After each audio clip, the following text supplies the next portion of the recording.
Welcome back to the Protagonist seat. As usual, it's me, Alex. It's me, and I'm not still here. It's still me, and just on the... Everybody get down on the fucking Holy ground. shit, that's the real Ian. No, I'm the real Ian. No! It's... You son of a bitch, what have you done? Oh, fine. What is that monstrosity? I'll tell you the truth. I'm just a puppet. No It was way. a puppet the whole time. You son of a bitch. Last week, it wasn't even the real Ian, it was a puppet. You played God. And now I'm back. I played God. I created life on my hand. Do you suppose God hides away in heaven because he too fears what he created? Do you think God hides away in his heaven because he's afraid of what he's created here on Earth? Man. What a deep line. Spy Kids, full of all the deep philosophical questions. We need a Spy Kids anime. Spy Kids is an anime. We also need, what's his name, the director, something Rodriguez?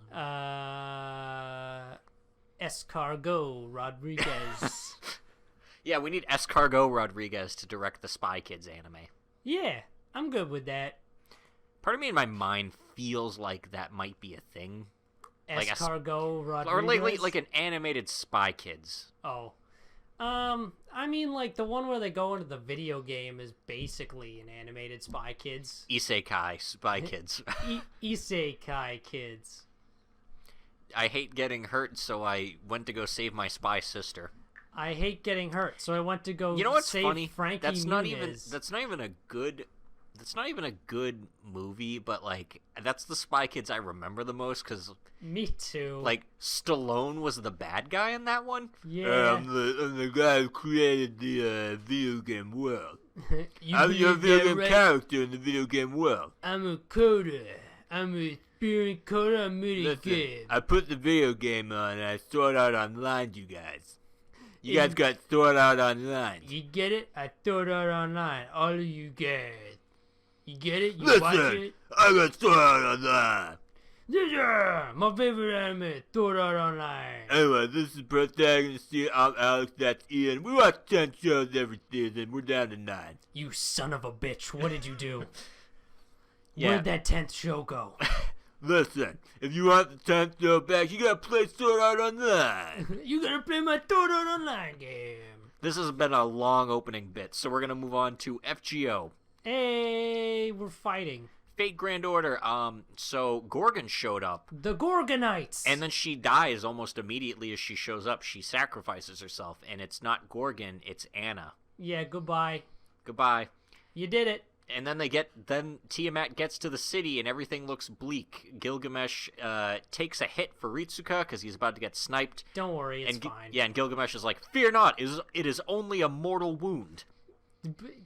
How could you not fucking love Gilgamesh at this point? I mean, yeah, he's better than he used to be. Yeah. Because he's so punchable in the original. Better than I was before. And then Enkidu shows up and Aha! decides, I am good now, and I'm going to sacrifice myself to delay Tiamat just a few steps. My heart has changed, therefore I am your oh shit, and then he's gone. Goodbye. Yeah, and then he's dead. No, he just is the chain. He just is the chain and is gone. Yeah. And Goodbye. then finally, Ishtar Because he is a human weapon. Ishtar uses her noble phantasm to blow a hole in the ground to send everybody to Kerr. Yeah, that's what it's called. And then Ereshkigal is there, and it looks like, hey, they're gonna beat Tiamat because Ereshkigal is stronger in Kerr than Tiamat is. Yay! But oh no! Except Oh no! that wasn't even my final form. Oh no! And then the Grail mud starts spilling out everywhere, and they're like, uh-oh. Oops. Oopsie poopsie! Oopsie poopsie. But then Dick Wizard shows up. Ha! Merlin shows up and he turns everything into flowers. I was watching the whole time, and everyone was like, oh yeah, I forgot you were watching the whole time. That makes sense. And he wasn't summoned, it's the real Merlin. He decided to just leave Avalon. Because he can do that. That's Merlin for you. Even though technically he's not supposed to be able to do that, because Arthurian legend is he's stuck there. Yep. Nope. In Fate Legend, which is stronger, he can just leave whenever the fuck he feels like it. Yeah, and he does that, and then he's like, also, I brought a friend with me, a grand servant. Oh, who is it? It's Grandpa. Yeah, it's Grandpa. It's Gramps. It is literally our grand servant, Yep, it is Grandpa. King Hassan, the first Hassan. And he is cool. Yep, and he is the best assassin, because the best assassin wears a full suit of armor and a greatsword. And has a flaming head. Yeah. The 'Cause- least conspicuous. Truly the least conspicuous of all assassins. Yeah, they can't identify you if you just slaughter everyone there. If you murder everybody who sees you, It's then like you were never there. you're invisible. It looks like everyone here was carved through with a greatsword. I don't know what you're talking about. But yeah, we get to see that next week, and it's finally ending. It's finally ending. Gramps is like the half-orc rogue who intimidates people into believing that he's not there. Holy shit, a half-orc just broke into our place. You saw nothing. You didn't see shit. Wow, what a crazy breeze. Oh. Yeah, what an amazing gust of wind blew down the entire door and stole all of our valuables. How crazy, guys. We should move on. That's why I feel like apparently Gilgamesh is suitable for every class. I feel like Gilgamesh Assassin would just be like, I am entering and will kill you now. You will die and you will make it easy for me. And you do because you can't not make it easy for him. He's just better than you are. Yeah, but he is the king of jobbers. He is the king of jobbers as well. Last episode of Welcome to Demon High School Iruma-kun. It's all ogre. But we are getting a season 2 because I feel like everything gets season 2s now. We're in a new era. Yeah. It's not the old age where it's like, that was a cool anime. Never gonna see that again. Yeah, I've been expecting that with a lot of stuff, and then I read, oh, hey, this is getting a season 2. I forget where this episode comes off or starts because I watched a lot of these. Iruma 2 wakes shows up in a and row. he's just like, what a beautiful day, and he realizes Iruma fits in. He's gotten super used to the netherworld. He looks outside and there's like demon pterodactyls out there, and he's like, what a peaceful day. Yeah. What a good morning. And it's just like, it's a very low stakes episode where it's just him kind of going, living his life, and we see what all the characters are up to. Yeah, it's what's everyone up to? You know, we had all these crazy adventures. What's everyone doing? The actual plot of the episode is Asmodeus and Clara both have a cook-off to see who can cook something better for Iruma. Basically, he figures out that, oh yeah, I shouldn't be fitting in. That's weird. So he's a little down, and his friends try to make it to him because, hey, Yeah. what is Iruma like? He likes food. Because they first try to cook something together, which doesn't work at all because they're like night and day. And Clara has weird pet names for Yeah. everything that make She's no like, sense. we're gonna make wafu wafu, and she's like, you know what that is, right? And he's like, I can't let her make fun of me and pretend I don't know what that is. Yeah, I know. And then turns out he's trying to come up with ideas, and he's like, it must be could it waffles be? or chocolate. And then after she's like, what, you put chocolate on your chicken? And His he's like, first guess was fried chicken Yeah. based on the picture. it's like, if it's fried chicken, just call it fried chicken. That's weird. I don't get why everything's got such a weird name. She's like, I don't know. You said you knew what it was. But yeah, so they end up deciding, you know what, screw you, I'm going to go cook him my own thing. And whoever he says, whoever Iruma likes best is the winner. And naturally, Clara's family joins in, and it turns into a fucking musical again with the same song. It's the same song, just the different words every time.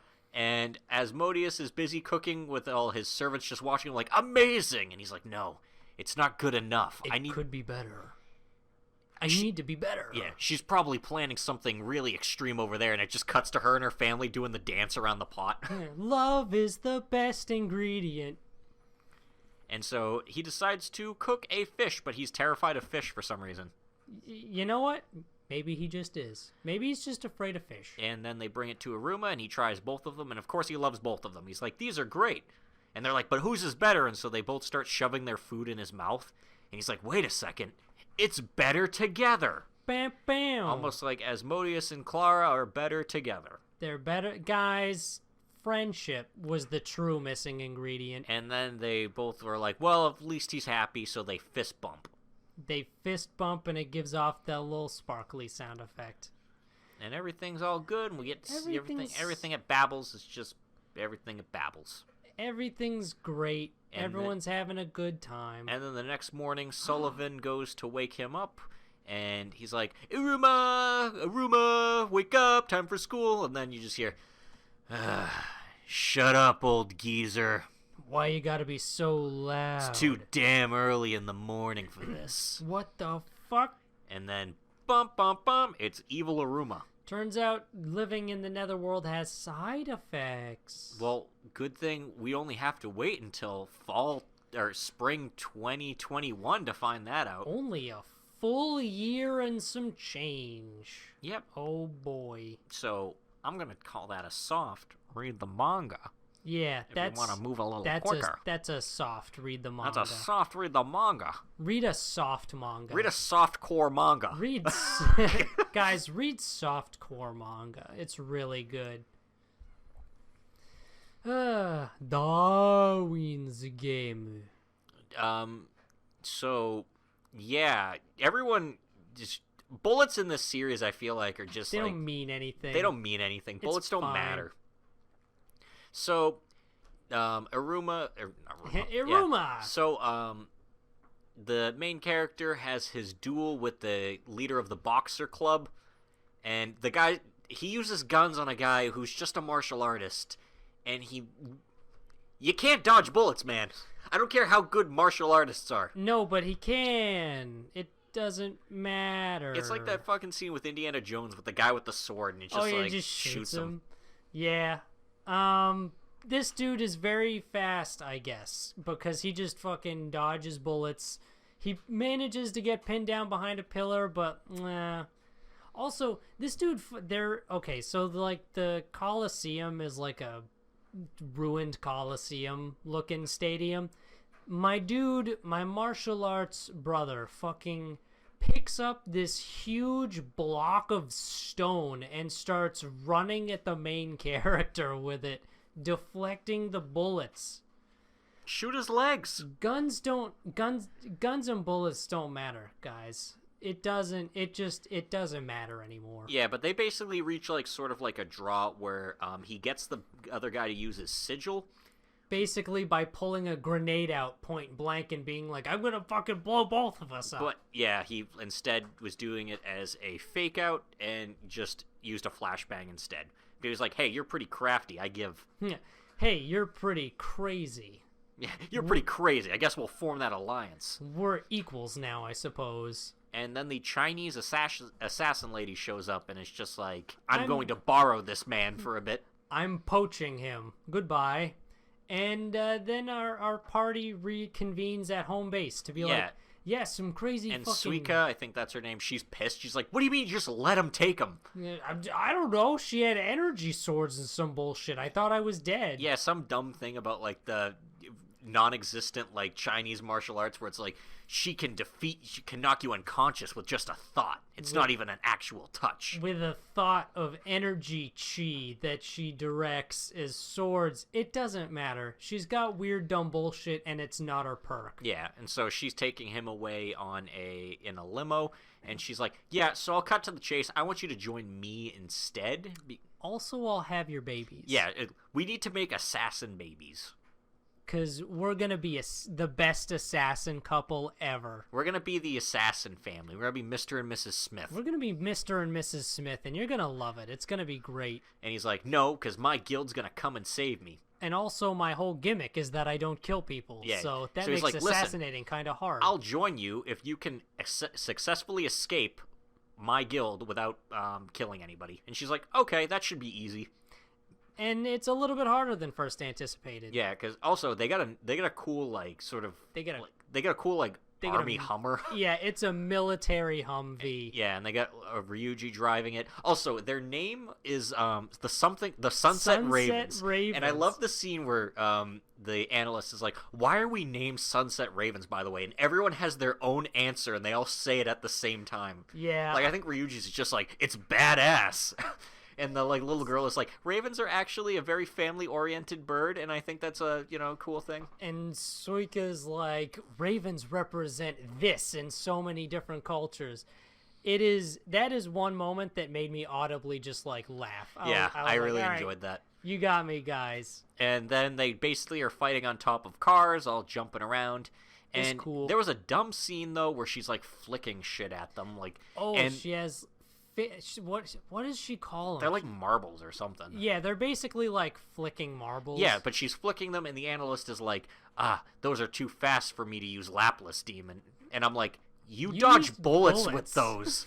That's how meaningless bullets are. She's like, I can't dodge marbles, but I can use it to predict the path of bullets, because those aren't as fast. I was confused because I was like, hold on. Does this mean that this martial artist is flicking fucking ball bearings faster than bullets? Because that would be way more deadly than just, ow, that hurts. Yeah, that would shit, dude, that would break every bone in your hand. Yeah. But they end up winning because Kaname throws some wine out the window. Suika basically throws it at the tire, and then the brother of the twins uses his freezing power, which freezes the tire so they can't escape. And basically... And even the butler's like, my lady, I think we've lost, since now trying to escape without killing anybody would be very difficult. I have deemed this to be impossible, so we should, just go home. And We should take the L on this one. Bruh, we should take the L. Yeah, take the L. And she's like, fine. She's like, instead, I'm going to join your guild. To which everybody except the main character is like, no, that is a bad idea. Because this is D-Game's #1 player. She could style on each of us. And he's like, but I've seen from this last encounter that she keeps her word. So, if you agree that if you betray us, you'll betray me first before everyone else. And she's like, that's pretty fair. Yeah, sure, why not? My dude, she could probably kill everybody in She half knocks a people second. unconscious with energy swords. Bruh. But I mean, if you have that as an asset, so that's pretty good. It's a useful weapon. Because but it's like, hey, if she turns, y'all are fucked. because she still wants his genetics. She wants his special serum. She wants his daily dose. Jesus, man. But yeah, This show is fucking nuts. It is pretty crazy. It is nutty. I was in some threads talking about the manga for it, and apparently it just gets crazier. I'm down. Like, apparently this jumps the shark in a few. I'm down.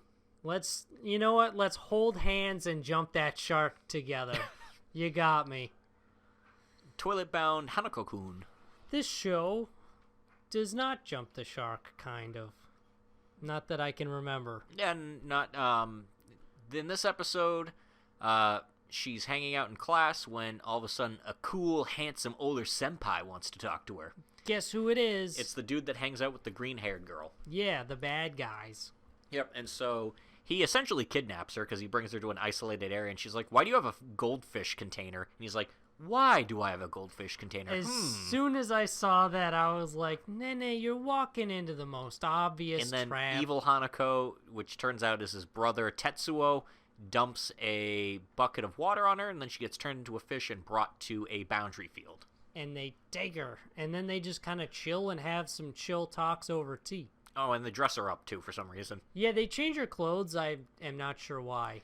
But yeah, so she hangs out there with the other girl, and they basically just have girl talk where she's like, I can't be taken in by this. And then 30 minutes later, this tea is really good. And honestly, Hanako is the worst. He's so irritating. And then the other girl's like, yeah, I feel you. Mine's pretty bad, too. I think of him more as a cat than a person, because he has no sense of personal space. And you know what? It makes sense. But yeah, it turns out that's Hanako's twin brother, and then it's revealed that she shouldn't have, been so complacent with them, because his plan is actually just to kill her. Yep, he's like, you're buddy-buddy with Hanako, and I don't like that, so I'm gonna leave you here to die. Yep. So then she's like, wait! She's like strapped to a chair as it's sinking in water. She's like, this is the worst. And then she looks over and it's the senpai. And he's just like, yeah, don't leave us. Why'd you do this to us? And then she looks over and she's like, And he's like, yeah, well, this is pretty normal. This is kind of how our relationship goes. Yeah, this is how she shows that she loves me. I got some bad news for you, brother. I don't think that's a sign of love. I think that's Yeah, so they end up after sinking, and they end up in a world full of doors, which turns out it's not really the world of the living or the dead. It's just in between. It is a world that links to multiple spots in space and time. Yep, and and basically, she's got to find her own door to get back. Yeah, Hanako uses a little radio to kind of brought by one of the little, like, rabbit things to tell her this, that she has to find the right door, but careful, some of them are dangerous. Immediately. Yeah, the senpai dude is just like, hey, yeah. He's like, don't worry, it's probably this one. He opens it up, and this big monster comes out and goes just, hello. I'm home. And he just closes it, and he's just like, let's forget that happened. let's open another one. And he does, like, 4 different doors until he's finally like, all right, maybe we should be careful. And that doesn't stop him. Yeah. And she's like, why are you, like, aren't you kind of upset about being betrayed? He's like, nah, this isn't betraying me. In fact, that's how she shows her affection. And Lisa's like, it shows him, like, think back to her, and just her basically saying to him, yeah, just endure it. You'll be good. Yeah, you'll be good. And then at one point, he opens a door, and a monster drags him in. He's The like, same monster from earlier. he's like, go on without me. And he gives a thumbs up, and she's like, I can't let Senpai's sacrifice be in vain. And you know what? He's probably fine now that I think about it. I feel like that guy won't die. I like how in the background the bunnies are like, holy shit, is he dead? He's dead, right? And as she's walking away, it shows them leaving flowers at the door he was dragged in. Also, I want to state that one of the doors is a Terminator reference. Yeah. They just, like, open it, and there's a pit of lava And a with skeleton with a thumbs up. And it's going, I'll be back. That shit made me laugh because I like the Terminator. I like his character, though. Yeah, he's a just lot like, of fun. He's just rolls with the punches like, yeah, I guess this is what we're doing now. I guess this is just how today's gonna go, but don't worry, it's fine. That dude strikes me as being indestructible. Yeah. He won't die even if you killed him. Exactly. Exactly. So... And if she continues to go, she finally finds the right door, and she's like, oh, I'm back at school. That's the ending announcements, but it's not the right door. It is in the past. Because she sees Hanako there, but he's an actual student. And she tries to talk to him, but he runs away, and he drops a key. A key with a spaceship on it. A spaceship keychain. And then she picks it up, but that's when Hanako's like little ghost... The Hyaku Judai. Yeah. And that teleports her back to the present. Yeah, and everyone's happy. She's happy to be back. He apologizes for ruining her donuts. And everyone's happy. It's just sweet. It's a sweet moment. Somali this week was actually pretty sweet and not like wicked depressing like it has been the last couple episodes. Yeah, this episode of Somali has them reach the and first they're going around in the woods and they need a place to stay and they find a sort of treehouse there. Treehouses are just cozy. There's a lot of just tree houses in this world. There's a lot of just tree houses just bumming around. A lot of fires in these tree houses too, which I don't trust. Yeah, I'd be a little more careful about that, but fuck it, whatever, fantasy, who cares? Yep, so they go into the treehouse and they're like, this is actually used for sappers, who basically go and they take sap from the trees, and he's like, this must be like an outpost for them. It's basically like maple syrup tappers. Yeah, so they decide to stay there for a little bit, and while they're there, she brings out a book, and she's like, Dad, read me this book. And he's like, it's a cookbook. Book. And they read about some sort of souffle in there, and she's like, I really want to try that. And she's like, will you make it? And he's like, I can't promise the quality. I'll give it a shot. And he does. And you know what? He does pretty good. Because they borrow some of the ingredients, and he leaves some money and stuff for borrowing Which is that. Pretty cool. Because I'd be pretty pissed if I came back to my tapping treehouse and like, holy shit, a lot of my stuff is actually gone. Yeah, but he left money for the lodging and the food, and they make a souffle. And it's just very cozy and wholesome. Come on, have kids. Abe wants you to have kids. Abe wants you to have kids. Come on, do it for Shino Abe. Yo, dude, if you had a kid and it grew up to be Abe, dude? Do you know who Abe is? No. He's the Prime Minister of Japan. The joke is, like, he, anytime, like, there's an anime that seems to push you to, like, procreate, it's all his influence, because he's like, we gotta fix that birth rate problem. Have kids. Hey, that would be a good idea, dude. Cut that problem off right at the head. Yeah, get otaku to procreate. He's not gonna get us. He's not going to get us. We're too far from his reach. We get his game. Holy shit, is that Shino Abe behind you? It is. You want to be on the episode? Oh no, he's playing the saxophone. No. Ah, my one weakness. The saxophone. But then people show up at this place. Oh shit, we were talking about a real show, weren't we? People show up at this place. Who is it? And they get kind of nervous for a second, but hey, it's the Oni from episode 2. It's our Oni buddies. And they're like, whoa, hey, it's Golem and Somali. What a sweet coincidence. And then they all have souffle. Yeah, but Somali is being weird and evasive because she notices one of her teeth is loose. Uh-oh. One of her teeth is not fitting. Uh-oh. What's she gonna do? They're gonna...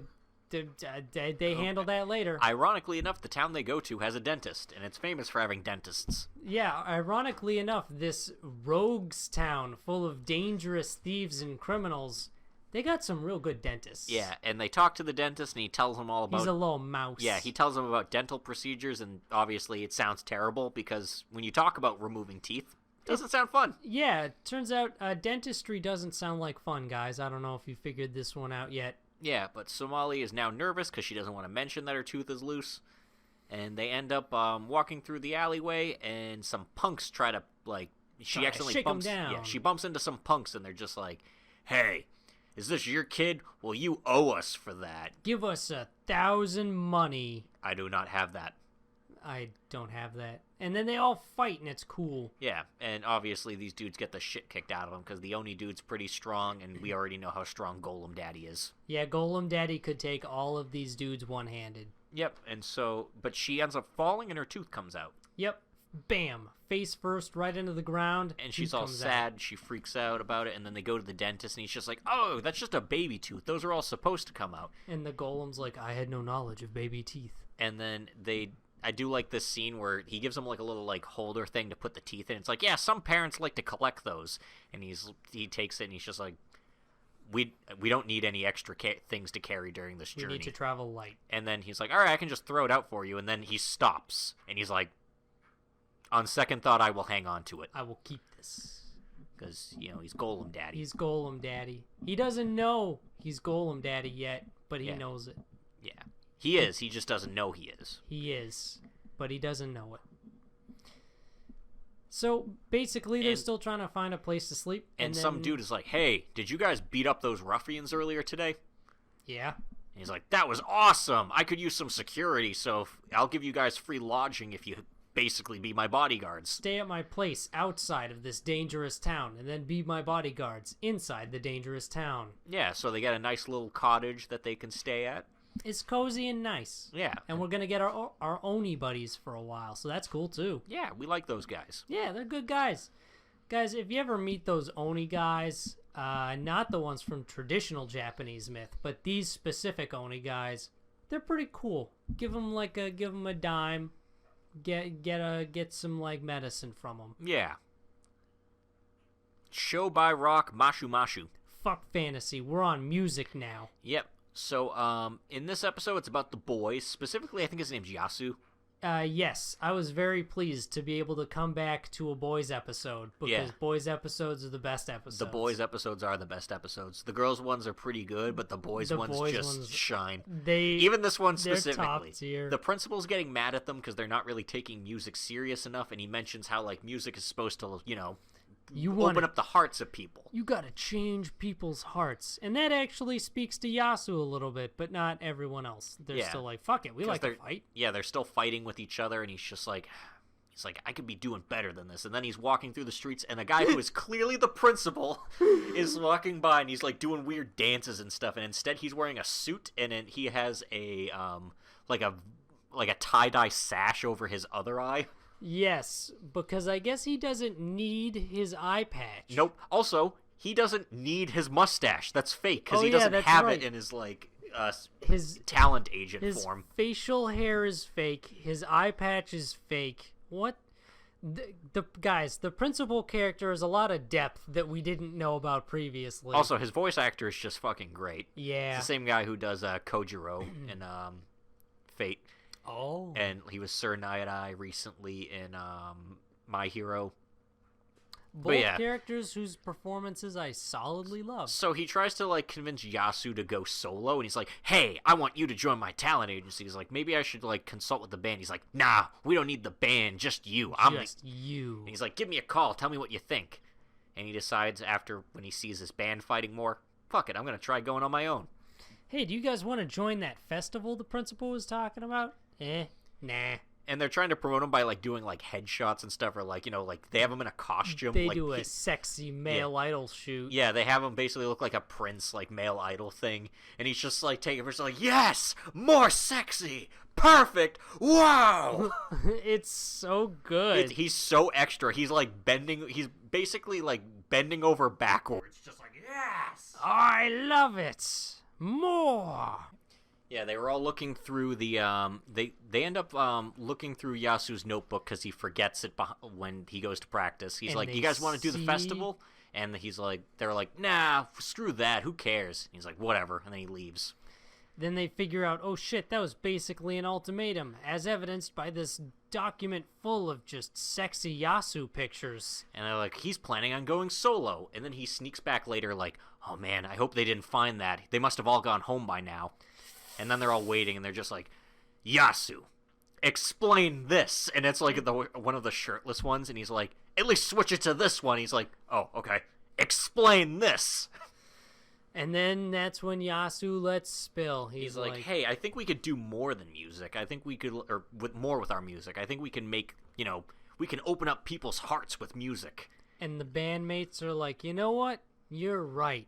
But we couldn't let you just know you were right, because that's not how we work. Yeah, so they decide, hey, we're going to work together, and they play another show, and the girls apparently go to their shows. Because they always get free tickets. Yeah, so I suspect it's because the manager is technically the manager of both of them. Yeah, so they end up watching them, and they're like, wow, there's a lot of energy in their song today. And they play a new song, and then after they all have... they all eat Yasu's mom's cooking together. They all eat Yasu's mom together. They all eat Yasu's mom together. Just chow down. They eat her cooking together, and they are all, like, good friends, and everything's working out for their band. And they're going to participate in that big festival that's going to have all the characters in it. Yeah, and it's going to be great. MIDI 69. MIDI 69. I'm excited. I like this show a lot because it's very good. And all of the characters are amazing, and I love it. Yeah. I like the boys episodes. Gotta love it. The boys episodes are always just so fucking weird that it's just fun. They're all extra. They are. They've got Des Phoenix Joe, and you gotta love shit like that. Mm. Let's talk about Animal High School real quick. Seton Academy, join the pack. Do you guys like giraffes? Giraffes! Giraffes! Although this episode wasn't about giraffes. No.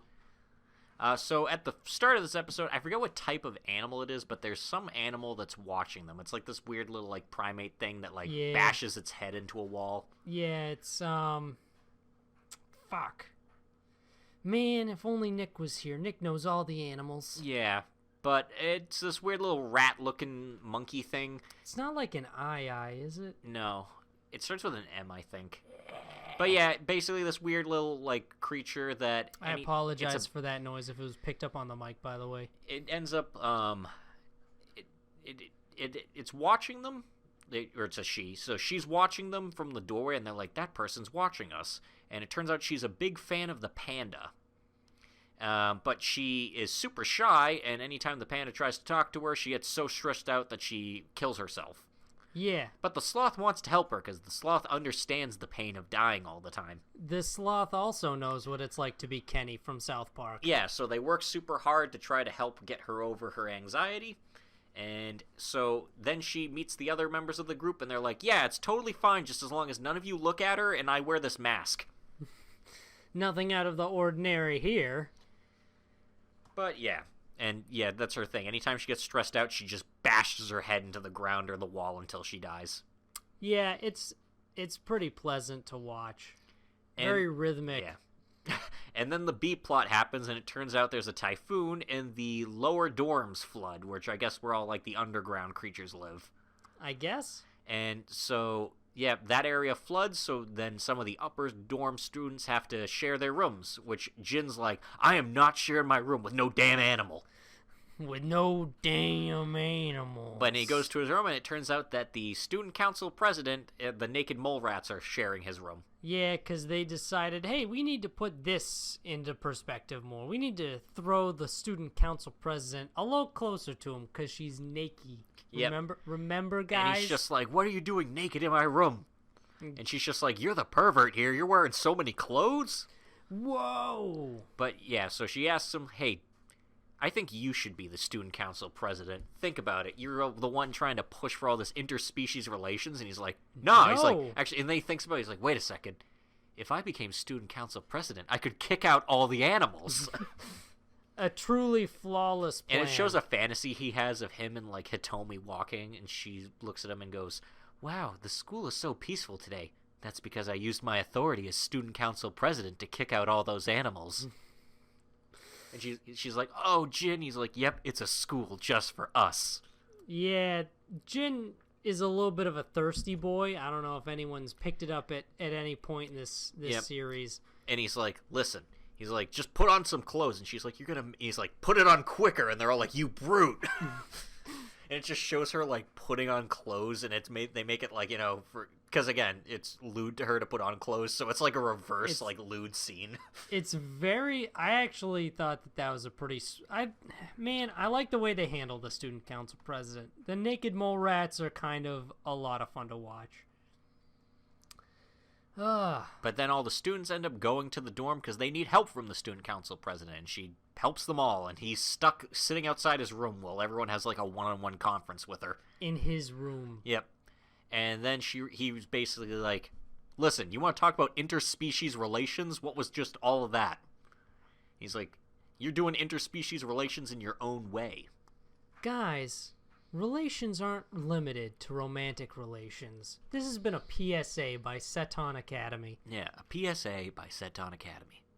You know, a PSA you can by have Seton Academy. A relationship with an animal without trying to fuck that animal. This has been a special don't fuck those animals PSA. I was making a joke because, like, you know, Nick likes animals. I was trying to tell him, like, oh, God. no, that he should do a YouTube channel talking about animals.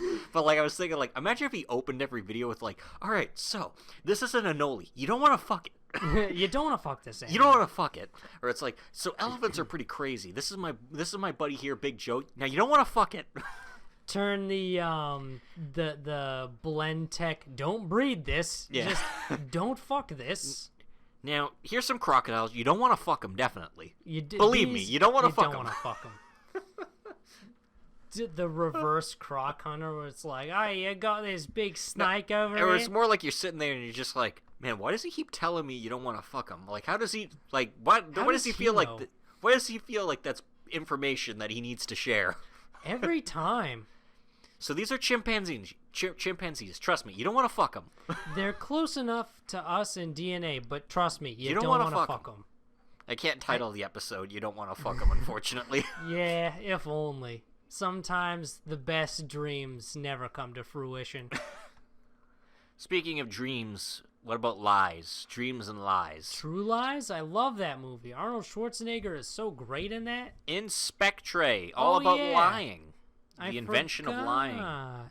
Yeah, they invent lies for the internet. Yeah, they lie to everybody online. And why would someone do that? Why would someone go online and tell lies?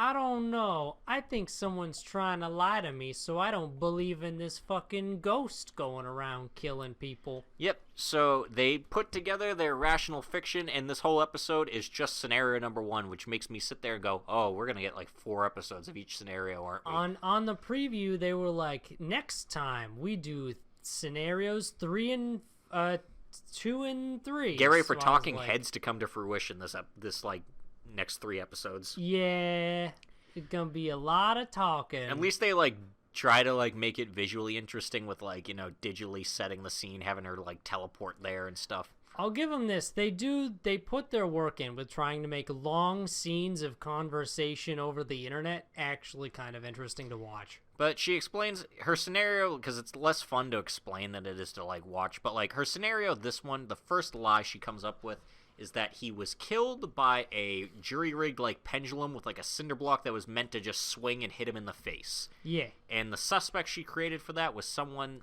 that would have had to have known everything about him, but wouldn't be strong enough to overtake him. So Naturally, a female police officer. yep, so she drives some people away from the ghost narrative with this, which we notice actually weakens the ghost a bit.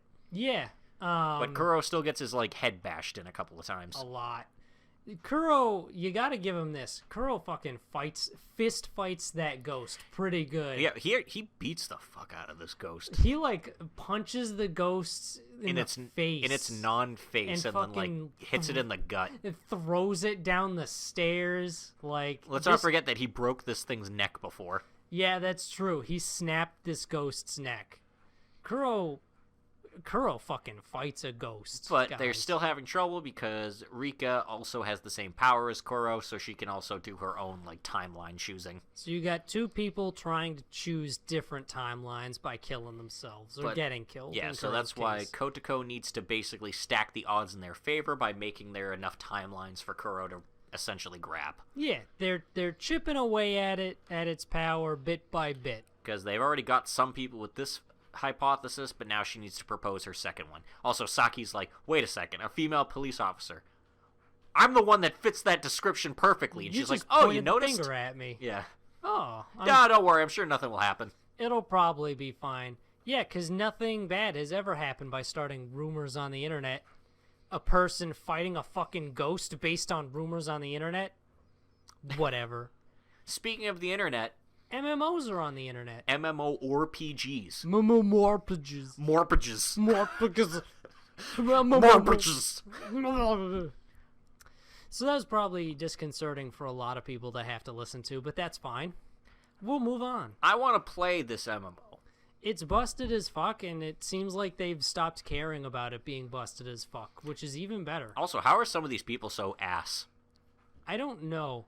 Like, I don't get how there are jobbers, period. I like how anytime there's, like, a training, like, any training going on in this show, they just have the same song, like, da da da da da da. I do like that. And I kind of like the song, too. Like, the song is a little bit of a bop.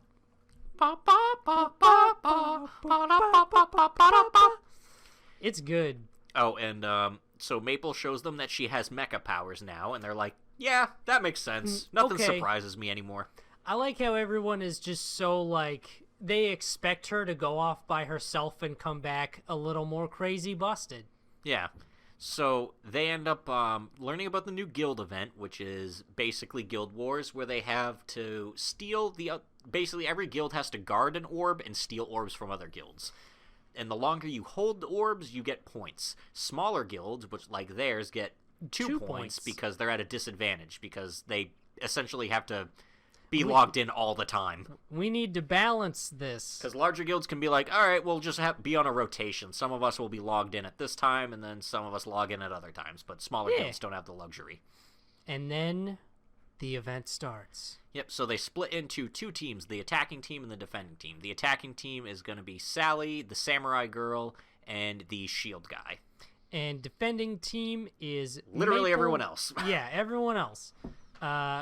And they have crafting girl on reserve for offense just in case. Yeah. Because fuck it, why not? And they essentially go through and just murk everybody because their guild is insane. Their guild is busted as shit. Oh, I forgot something important. The first part of this episode, we're gonna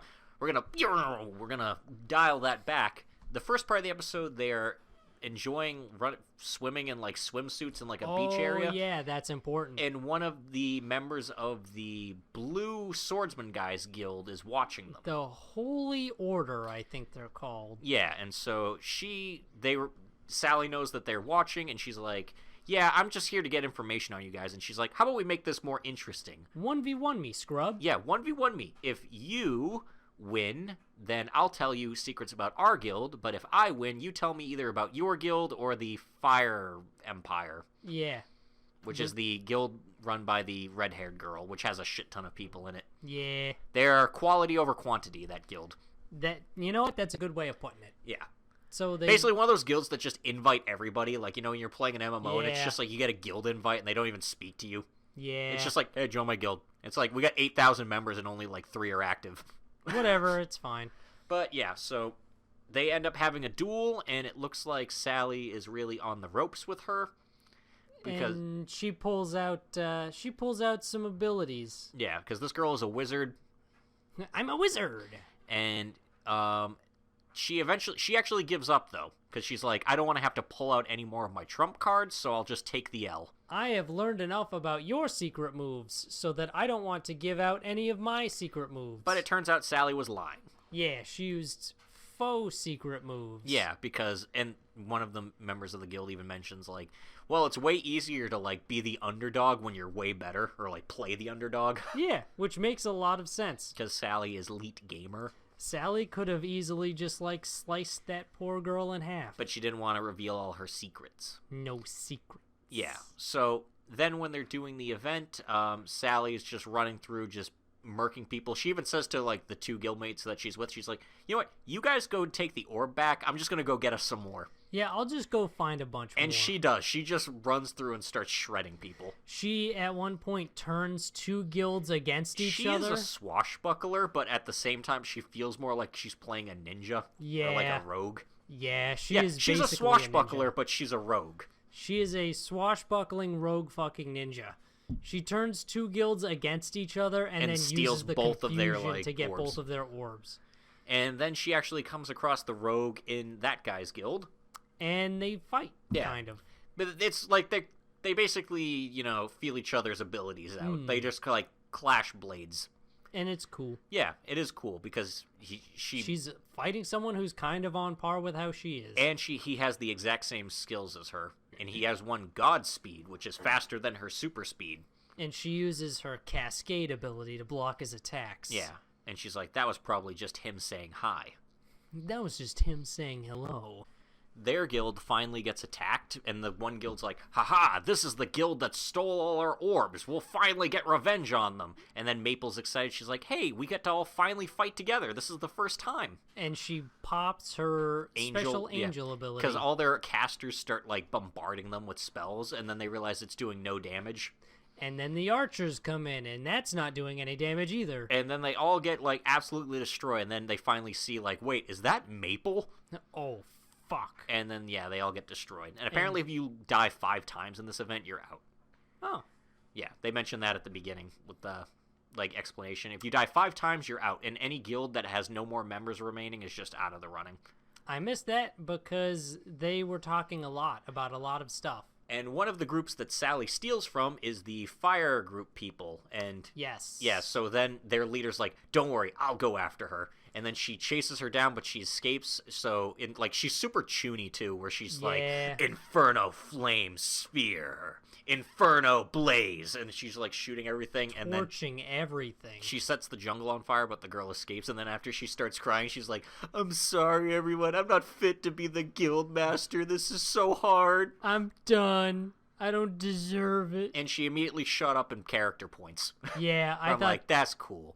That's a cute character. You got me on that one, guys. She's trying so hard. She's trying so hard. She leads the biggest guild on the server, and she's just like, she's trying. It's too much. Too hard. They're putting too much on this poor girl. Yeah, but and so you know far, what? I like it. Yeah, so far it looks like Maple Tree's doing pretty good. Yeah, since they are indestructible. And no one can fight them. Oh, and we see the Blue Swordsman Guild, his base, get attacked, and they utterly annihilate everybody. This, like, axe dude can just destroy the ground and, like, everything. Yeah, yeah. They wreck pretty handily. They're strong. But then they're probably going to fight Maple at some point, and then she's just going to use one of her weird bullshit busted abilities. Yeah, she's going to bullshit the hell out of And we still haven't seen this dude's face. He is always just not facing the camera. Oh, yeah, that's true. I forgot about that. It's always his back. Maybe we'll find out what his face looks like someday. Yeah. But, yeah, we'll see what happens next time. Yeah, that was This Week in Anime. It's nice to be back. Yep, and we're down next week to only 8 shows because Iruma-kun is done for the year. Yep. I'm gonna miss it. But next episode will probably be a little more short, a little more concise. Yeah. By approximately 1 show. by one show, and then we are heading rapidly to the end of the season. Yep, and after that, we've got some special surprises for everybody. We got our awards, of course. As always, very important. Actually, I haven't really thought about the awards for this season, so, like, I wonder who gets what. I haven't thought about Best Boy, because Asmodeus can't win again. Yeah, that's true. Best Girl, Best Protagonist, that's a... There's a lot of tough ones on this, to be I really totally have to think honest. on this one. We'll think Also, long who and would you hard even about say it. is the protagonist of Inspector? Is it Kotoko or is it Koro? I genuinely don't know. I would say maybe Kotoko, because it seems to follow her primarily out of the group. Yeah, but then there's parts that follow Kuro. Yeah, it's... I In don't fact, know. one of the manga volumes, she is asleep for the entire thing, and it's Kuro that solves the mystery. It's just him sitting on the train with this woman going through the mystery while she Damn. sleeps the entire time. I don't know, man. I think that one's a little tough. That one's a toughie. But yeah, stay tuned and see what we pick, because even we don't know. We don't even have it's not like other seasons where we have a clear idea, too. We have to sit down and think about this. There's a lot of good shit this season. Although, I haven't felt too strong about any of the OPs or the EDs. I feel like... I like the Inspector ED. Yeah, I like Let's dance with me on a moonlit night. Last Dance is very good. Also, just because it's Miyamo. Yeah, that's true. One last dance with you. Yeah, that's tough. I don't know, man. I don't know. Yeah, we'll see. But anywho, if you want to stay tuned and figure out what we give our awards to. Yeah, if you are on YouTube, subscribe to our channel, smash that like button. Make sure the notification bell is also clicked to get updates on when we update new content. And also, we are on several other services of YouTube, if that's not your trolley. iTunes, Google Play Music, Deezer nuts, and iHeartRadio now, correct? And iHeartRadio, as well as Spotify. Yeah, how could we forget Spotify? That's like the big one for people. Spotify's a pretty big one. So if any of you guys are on any of those platforms, do whatever you can, subscribe or like or rate or whatever. Yeah, also, we are on social media, Facebook and Twitter at Protagonist Seat. That is where we post updates to things. You what will we're doing. find them there. You will always find them there. You will always find them there. It may not be what you seek, but it will be there. So, we're going to have, I was recently at PAX East, we're going to have that video up, or I should say, I'm going to have that video up eventually, hopefully fairly soon. Yes, PAX East. So keep an eye out for that as well. You'll learn a little bit about my PAX East experiences. If that goes up after this, or maybe it's up before this, I don't know. Yeah, we'll see what happens. Just keep an eye out for it. That's what happens when you smash that like and ring that bell. Exactly. That's also going to be some YouTube-only content. Yeah, get on that channel. Get on the channel, bruh. Get on it. Get on it. Anyway, we hope to see you around. Goodbye. Fare thee well. Signing off.